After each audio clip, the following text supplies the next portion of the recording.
there, Musto0063 back on Mega Man 1 Let's Play Perfect Run. And I only have 2 Rebel Master stages left to go. But you know what? With this continuing heatwave we've got going on in the UK, I could really do with a nice ice bath right about now. Iceman's level's probably one of the more infamous ones in Mega Man's history. We'll see why in just a moment. Figure with though, the stage starts off by saving loose a bunch of these weird looking enemies known as Crazy Razy. One shot at the head will take them out rather nicely, but be careful to hit the head and not the body. If you do, the body dies, but the head stays very much alive, gets faster, and homes in right on you, often with great success. And oh goody, it's our first underwater section. Underwater sections are known for generally sucking whatever game they appear in, although perhaps most commonly in Sonic games. I'm talking about you, Labyrinth Zone, and possibly you too, Hydro City. Anyway, when underwater, Mega Man can jump higher. Or usually anyway. We'll see how Mega Man handles in future games with underwater levels, but here, if you can jump high, it's not by much. Certainly not noticeably so. This section has endlessly spawning flying penguins, and they can make things awkward when trying to time their movement so as not to get stuffed up by the spines on the ground. Which remember, speed up when you're at the same ground level as them. And oh goody again. It's our first reappearing, disappearing block segment. A classic Mega Man staple throughout the series that I have no real strong feelings towards one way or the other, oh so much. Yeah, really, I never found any of these types of segments all that tricky. Once you play these games often enough, you kind of memorise the patterns.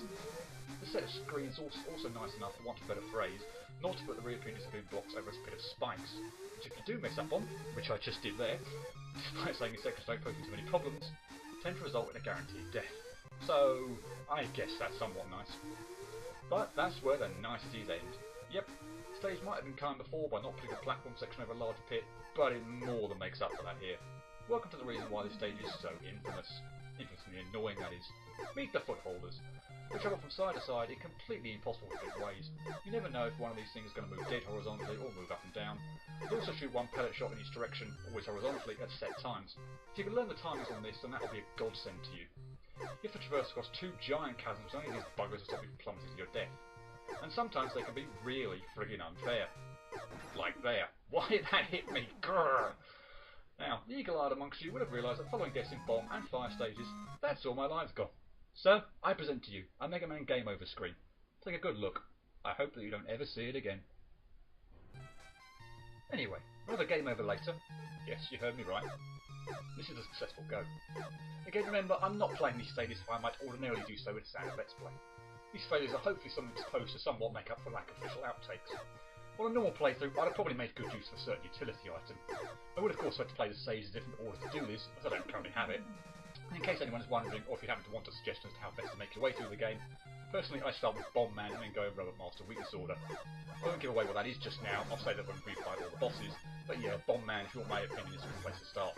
Anyway, back to these bastards. You've probably noticed that the game didn't think traversing the chasm was difficult enough, without now throwing some penguins at you.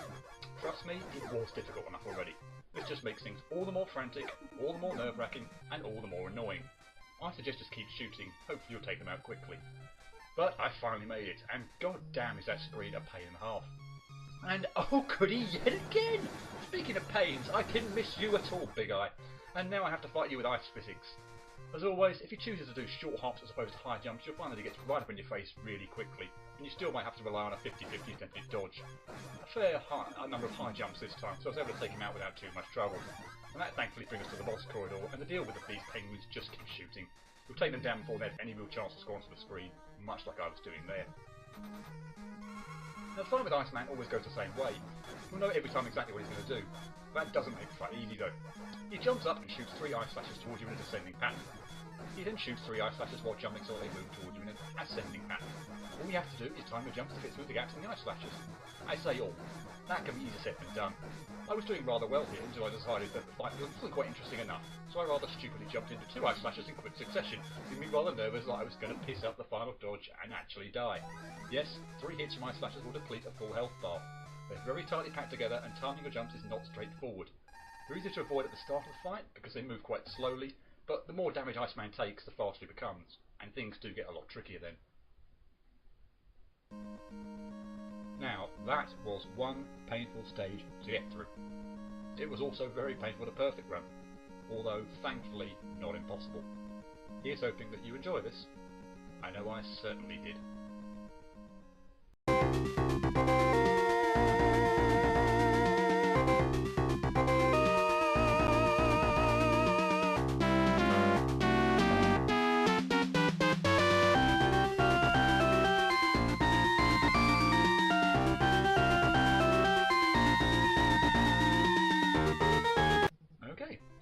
for the perfect run, and as always I'll point out where some of the trouble spots were. Crazily annoying Razy got me a fair few times, usually because I just shot his body, his head detached and veered at me way too quickly for me to dodge it. And did you hear that? I somehow managed to pick up that health icon, with a full health bar by the way, twice! Impressed? You should be. Now the spines and penguins second also got me a couple of times or so, more likely due to me trying to rush through them for any other reason. I probably should have taken this section a lot slower on some attempts. Now there also seems to be an occasional glitch here where the penguins continue to spawn even when you're out of the water. I don't really know what triggers that. And luckily for you, although not so luckily for me, it happened during a successful run. Thanks game. Like the stage wasn't difficult enough. Now I don't remember the first of these reappearing disappearing block screens ending a run. This one's pretty straightforward, and in all honesty the second isn't that bad either. But a number of times I messed up my initial jump through either jumping too early or standing directly under the lowest spawning block, so that I hit my head on it and the spine got me. Remember of course that it moves a lot faster when you're standing on a platform it's running on.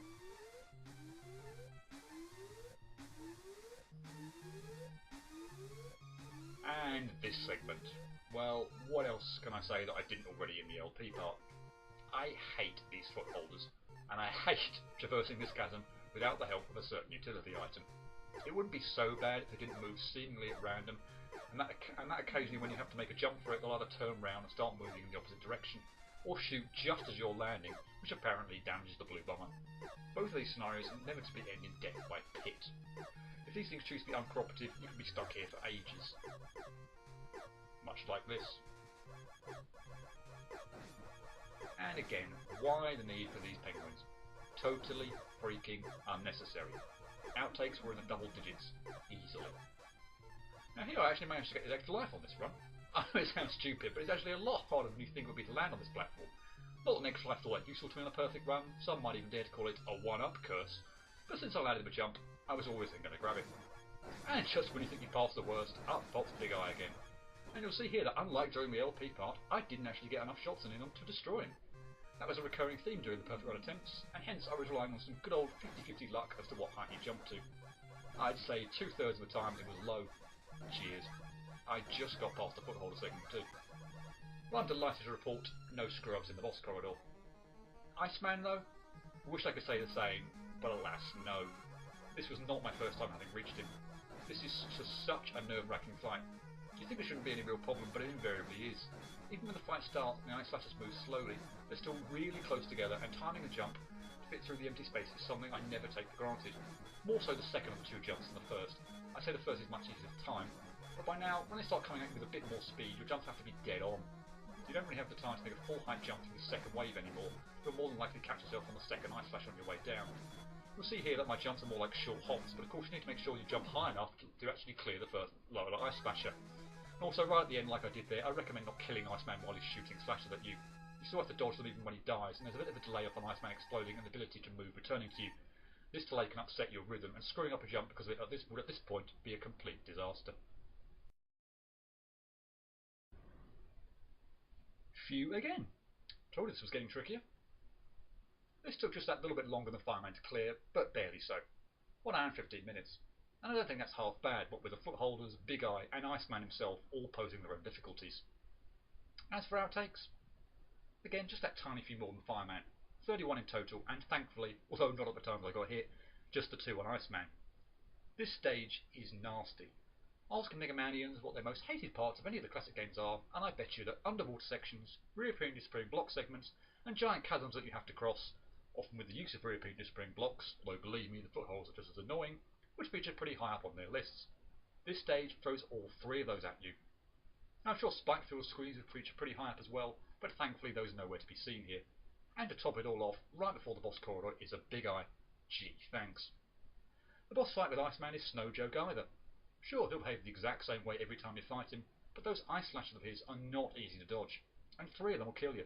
They hurt you like nothing else. Actually, that's not true. They hurt you a lot like the weapon we yet to see of our final Mega Man 1 Robot Master, but ouch nonetheless. It's fair to say, what with all the fun I was having with the footholders in particular, which I thought were just causing far too many cheap hits and deaths, I wasn't in a terribly good mood while doing this.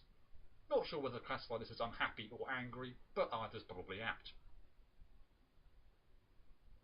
Overall, I rate Iceman Stage as a 6 out of 10. I was thinking about how I scored Fireman Stage, and I thought that they were about the same. But I had to give Iceman that one extra point, because obviously he's a lot harder than Fireman. But nothing more than one extra point. He's only got hit to him twice. If I got hit considerably more, then yeah, I'd have upped his score further, but only 2 failures didn't really warrant this. I know I mentioned underwater sections and reappearing as being block segments just now, but that was just to point out that ordinarily they would be somewhat of a pain to get through. Here though, I don't consider either of the areas all that bad. The difficulty points on the stage are well and truly earned by Big Eye and those godforsaken footholders that I hate. So, that just leaves one stage left, Elekman. Perfect run him, and that's perfection on all the Roadmaster stages of Mega Man 1 achieved. Can I do it? Or will I have a shocker? Join me next time to find out. Cheerio.